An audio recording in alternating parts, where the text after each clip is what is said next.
Trailers for Antlers, the 2021 film by director and co-writer Scott Cooper, presented as the story of a boy who finds a monster and begins to feed it. But as events progress, in short order the audience comes to understand it's not that really. It's a story about a boy trying to hold his family together, in the face of a father turned violent, and a younger brother too vulnerable and affected to be safe from either falling victim to him or becoming like him. Hey, sis. That was cool. It's about the same. We're led through the narrative by Julia Meadows, a school teacher who's moved back home after 20 years away to rejoin her brother following the death of their abusive father. She's disappointed by the apathy of children and the unfulfilling nature of her teaching job. Can anyone give me an example of a fable or a myth or a fairy tale even? Brody, give it a shot. Evie, do you have any stories you want to share? And by her reunion with her brother, which she'd hoped would be more cathartic. Just know that I have spent my life trying to deal with leaving you and resolve my issues. And it has not been easy. Yeah, and I've spent my entire life praying you'd come back. She feels responsible for having left him those years ago with a man who'd abused her, and she must have known might have turned his attentions to her younger brother in her absence. You have no idea what he did to me.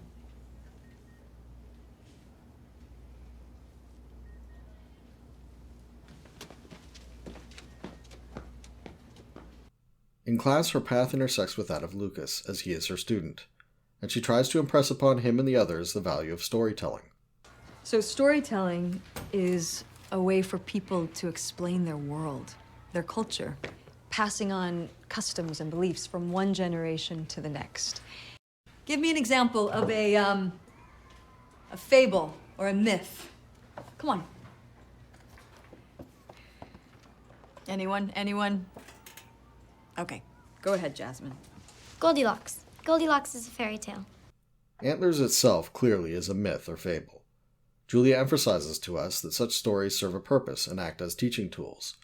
We are meant to watch this film and determine a point, a lesson we can take away from it.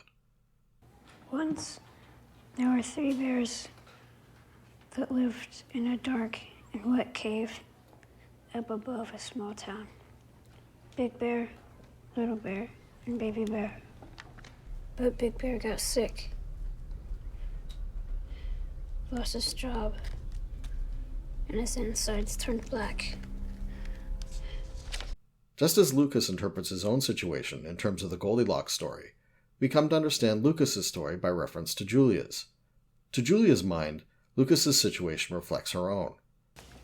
This is not about you. This is about him and getting him the help. What did you just say to me? What did you just say to me? He's a child of neglect and abuse, in need of rescue from a father so damaged that he becomes monstrous. And we form our understanding based on hers.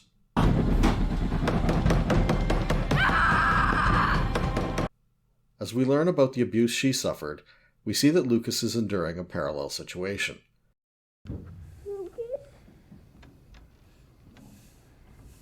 Lucas, I'm hungry.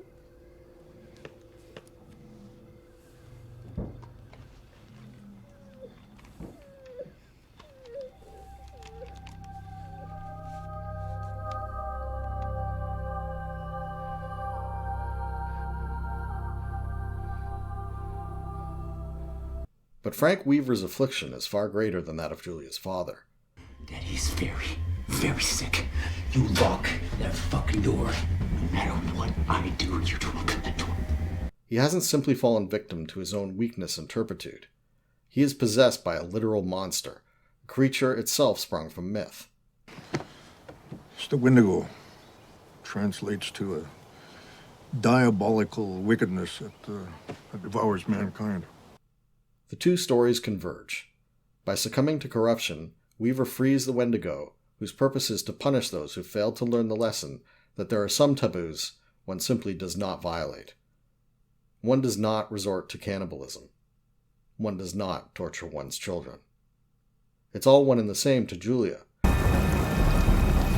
is Julia Meadows. Paul and I are at Greymouth Mine. He needs an ambulance. By protecting this child, she feels that she is redressing the wrong she did in abandoning her younger brother to her father's mercies. Also, in some small way, she feels it will give her closure regarding her own abuse. She still sees Lucas's situation through the filter of her own experience. When she confronts the monster that wears Frank Weaver's face, Julia is reducing her situation, and the situation of all abused children, to one in which there's an evil responsible that is distinguishable, if not distinct, from the father who perpetrates it. By battling this demon, she finds a sort of redemption by proxy for her father, and for herself gains a sense of worth and confidence she's never known. I found Antlers to be a superior depiction of the Wendigo myth. It's a monster movie that maintains a focus on character and strong performances. The drama is set against a dark, dreary landscape of muddy, washed-out roads and derelict buildings. The atmosphere is deathly, so that the reality it's set in seems close to the edge of darker fantasies.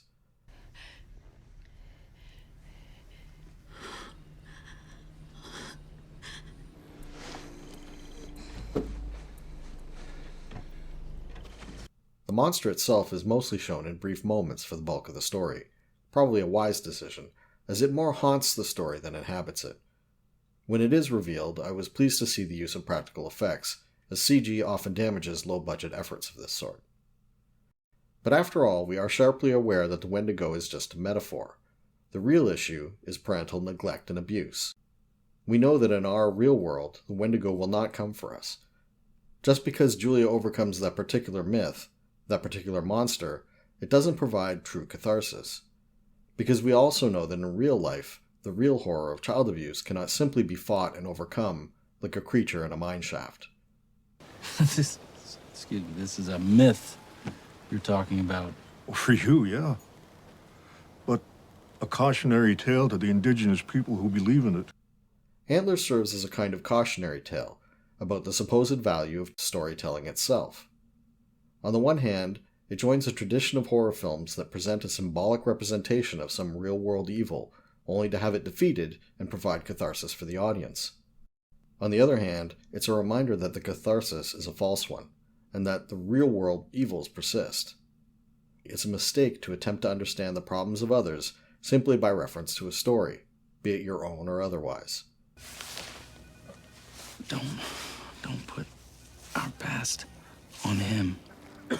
Come on, let's go. You okay? Yeah, I'll catch up to you.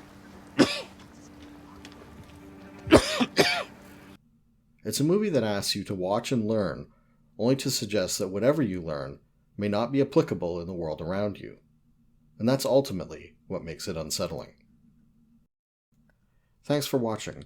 I took a hiatus to move to Hope, the town Antlers was filmed in, where recent flooding has left the town even uglier than it's depicted in the film. But my internet is now restored, and I intend to start posting again on a regular basis. Please like, share, subscribe, and comment below.